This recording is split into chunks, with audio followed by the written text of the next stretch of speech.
yung taong mapagliro. Kolokoy kumbaga. Laging chill at nagpapatawa.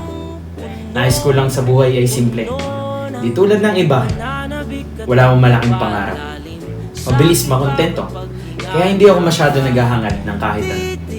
Pero nag-iba ang lahat simula nang makilala ka. First time in my life, there is this desire. I really wanted to be with you. Lahat ng aking gustong gawin sa buhay, gusto ko kasama ka.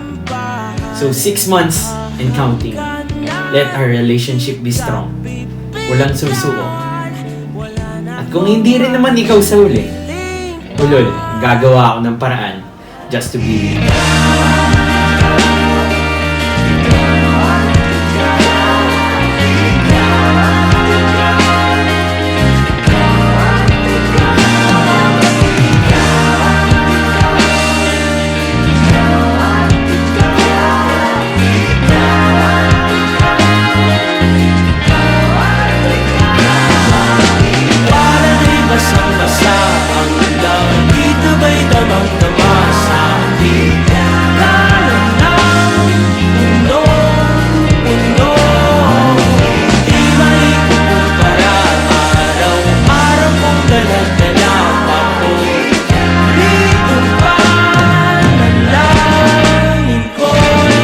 Ikaw